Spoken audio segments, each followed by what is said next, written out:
Yo, what is good, everybody? And I'm QtheCostaRican. Welcome to my first draft analysis of the Prestige Worldwide Draft League, otherwise known as the PDL. Don't know if that's the actual acronym the creator's using, but that is the acronym that I'm going to be using in this video and future videos. Shout out to the creator of the Draft League, Lamburrito.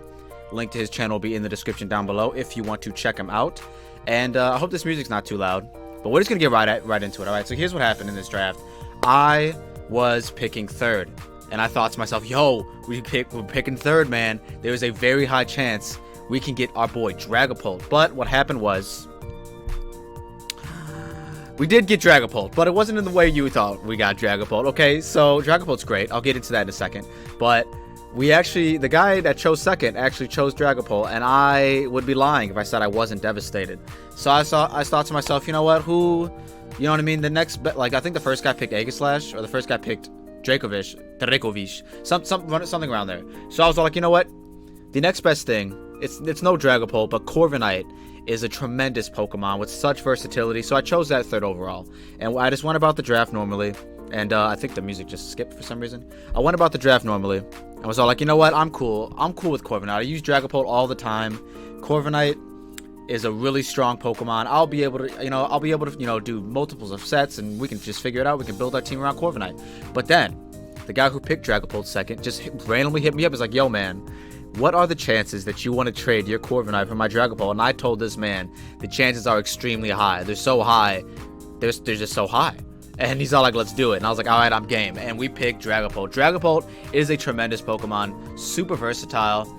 The man's rocking base 142 speed. He has base 120 attack and 100 special attack. Before you invest any sort of stats into this man, he's just powerful. He's just a powerhouse, super fast. Not a powerhouse. He's not a glass cannon either. He's got base 75 defenses and 88 HP. He is a tremendous Pokemon. Expect him to put in a lot of work. Whoops, I just went to the wrong thing. Expect him to put in a lot of work. Come draft time. I mean, come battle time. You know what I'm saying? Like this. Don't be surprised if Dragapult clutches multiple battles. You know what I'm saying? He's just that good. And then my second pick in the draft, between my first pick in the draft and my second pick, there was a lot of great Pokemon taken. A lot of good Pokemon that I wanted to snatch up in the A tier, because I forgot to mention that these Pokemon that we are picking are tiered. We get 1 S tier, 1 A tier, 3 B tiers, and 4 C tiers, and the tiers were decided, and a Gigantamax Pokemon, and the tiers were decided by a party of well-known PokeTubers like A-Drive, PokeMMD, and a bunch of other people. They were decided long ago on a spreadsheet, and that's what we're basing our draft off of. But anyway, all that aside, we took the man Rotom Heat with our second pick in the draft. And Rotom Heat, reliable Rotom Heat. If you guys haven't seen my Wi-Fi battle videos, what are you doing? Rotom Heat has been so reliable for us. You can rock choice items on this man, choice specs, choice scarf with trick, and nullify some tanks that you're going against. You can rock leftovers on this man with a bit of a bulkier set. He's got base 86 speed, which is actually surprisingly fast in this meta, with Gen 8 only having access to 400 Pokemon. Base 80 and above speed is actually surprisingly fast. With 105 special attack and 107 defenses, this man is actually living quite a bit, and he can just volt switch around with his choice scarf. He could just put major dents into walls with overheat and dark pulse and stuff like that. Rotom Heat is a very reliable Pokemon. And next on the list, we're picking B tiers. S tier and A tier both gone with Dragapult and Rotom Heat. So B tiers were up, and I was thinking to myself, man, you know what would be cool? You know what would be cool? If Rotom Heat got his brother, Rotom Mo, up in here. And at the time of selecting this, Rotom Mo and Rotom Heat have the exact same stats. The only difference is Rotom Heat's Electric Fire, Rotom Mo's Electric Grass. And at the time of taking this pick, the idea I had in my head was that I was going to be able to bring both of these boys into a battle and just be volt switching around into counters. You know what I'm saying? Because we're faster than most Pokemon. With choice scarfs or something, something of that variety. And yeah, my game plan was to be able to volt switch around and just like get into the counter to what was in front of me at the time. Barring them going out into a ground type, then I would have to hard swap into something else. But actually, I'm not going to be allowed to do that because I did not know that Rotom Heat and Rotom-O and all the other Rotoms are considered the same species of Pokemon. And based on most like league rules, you can't have the same species of Pokemon on the same team in battle. So we still have Rotom Heat and Rotom-O. Good news is we don't have to play against them, but bad news is we can't use both of them at the same time. So that is a little bit of a, you know, I don't know, tough thing that I didn't want to have to go through, but it's what's going on. It's okay. We will prevail.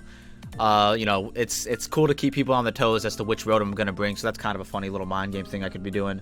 But anyways, with the fourth pick, with our fourth selection in the draft, we actually ended up selecting. Oh, hold up! Before I go on. So I made a logo, custom logo. I made this logo.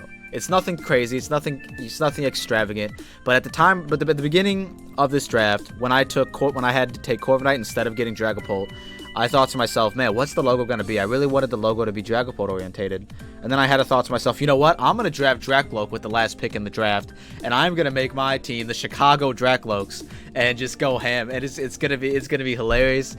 It was gonna be a funny logo. I actually made the logo. I don't have it on screen right now, but I actually made the logo. And but then that guy hit me up with the Dragapult trade, and I was like, yo, let's do this. But then after I drafted Rotom Heat and Rotom-O, bro, the Costa Rican Rotoms was born, man. This logo is hilarious. Just like I made it with just, you know, the regular Rotoms PNGs and then like regular fonts with Costa Rican Rotoms. But I just thought it was so hilarious that I couldn't pass it up. I had to keep the logo going. And so yeah, that's our logo. And let's get on to the fourth pick. With the fourth pick in the draft, in our draft, we ended up selecting Gardevoir. We needed a fairy type. A psychic type is also great. Gardevoir is such a good offensive presence. With base 80 speed, like I said before, it is a pretty decently fast Pokemon, especially with Rock and Choice Scarf. She outspeeds things like, well, we don't have to worry about Dragapult, but she outspeeds and OHKOs a Dragapult with Moonblast. We don't have to worry about that, like I said. Base 125 special attack and 115 speed def. This Gardevoir is gonna be living attacks that you normally wouldn't think it would live from other specially attacking threats, and it's gonna be a great Pokemon to use. I can't wait. And it has access to the trace ability, the synchronize ability. We can trace other people's abilities and see if that'll help us out in the matchup.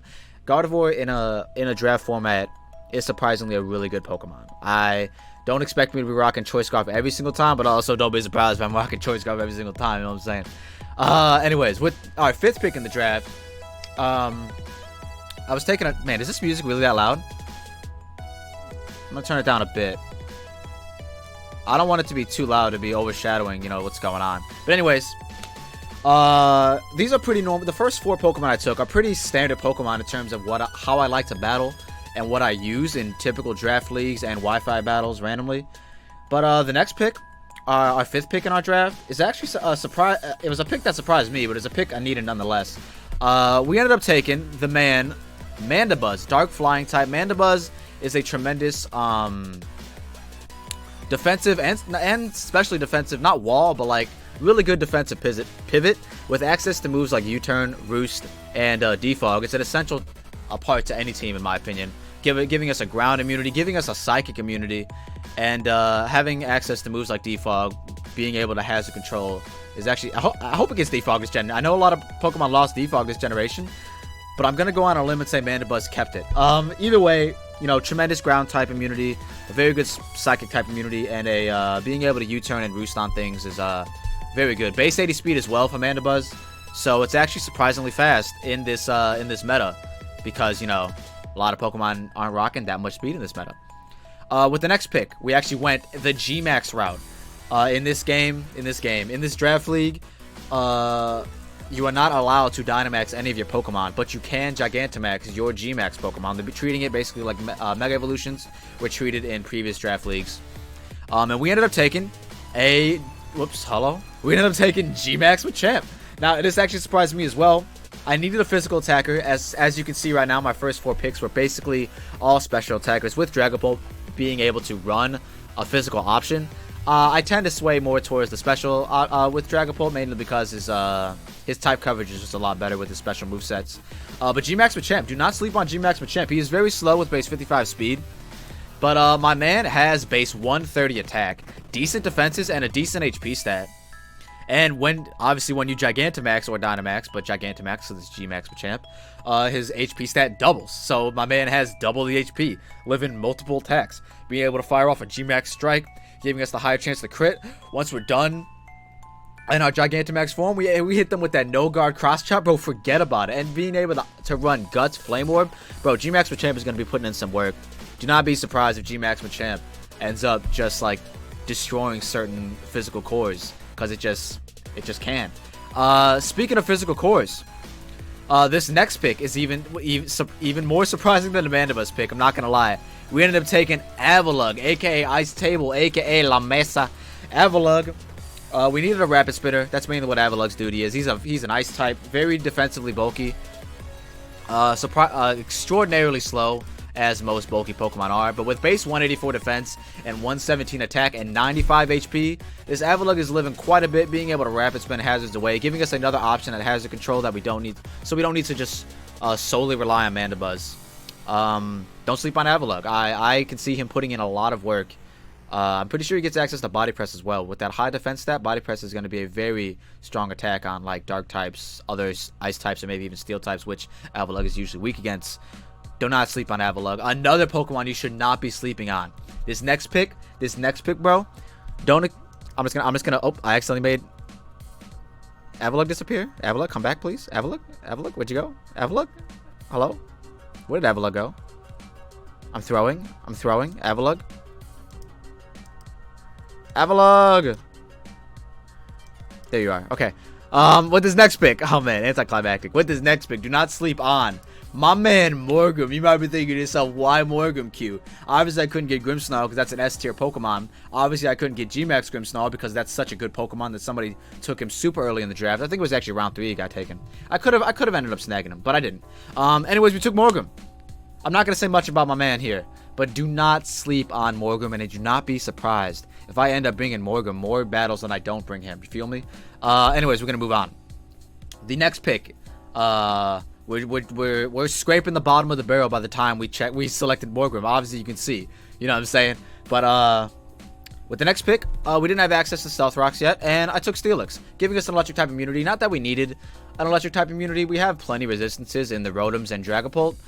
But I just wanted it. I wanted it. That was some weird music. I wanted a Steel type. I wanted a Ground type. Steelix fits the bill on both those types, giving us access to Stealth Rocks, giving us access to strong Heavy Slams. I think it learns Heavy Slam. I know it learns Gyro Ball, and pretty decent offensive presence as well with base 85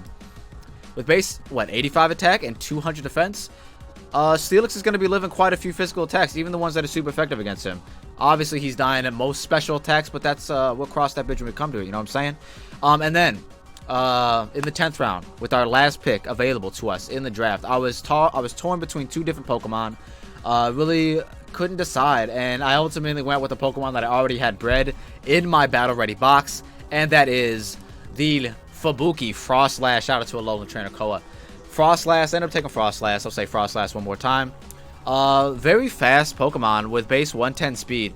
Frostlass is nothing to be, nothing to just, like blink at. I don't know what words I'm trying to use, but Frostlass with base 110 speed, base 80 attack and special attack. This thing is an offensive threat, but more than that, it is a very reliable spikes lead Pokemon. It can lead off with spikes. If it's faster than its opponent, click Destiny Bond after that, and kill off whatever they let off with if it chooses to attack Frostlass. Basically, Frostlass is a reliable Pokemon. It's really fast, can set spikes, has a nice Ice Beam, has access to Shadow Ball, has access to Will-O-Wisp, Thunder Wave, all that good stuff.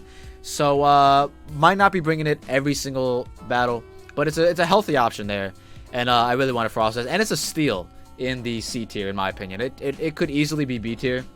It was a very good steal in the C tier, but that's the draft class, man. That is the draft class. I will pop up this logo up here one more time. I'm loving my team. I'm actually really liking my team. Dragapult's really good. Dragapult, Rotom, Heat, Gardevoir, Mandibuzz core is just a very strong core to try and break through. With Mandibuzz being a very defensive Pokemon, I'm eager to use these Pokemon that I've never used before, like Machamp, Avalugg, Mandibuzz, Steelix. I've never used any of those Pokemon in any battles.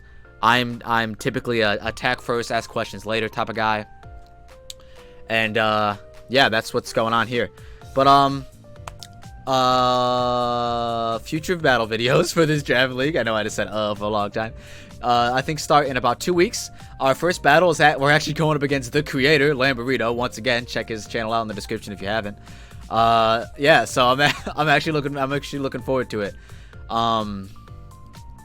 I can't wait to record these Wi-Fi battle videos, man. It's gonna be so fun. The battle timer might be a big hurdle to jump over, but it's gonna be great.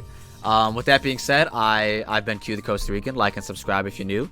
If you're looking forward to the Wi-Fi battle Draft League videos, then you know what I'm saying. Come check them out with me. It's gonna be great, and I will see you all in my next draft analysis for the DTC. Peace.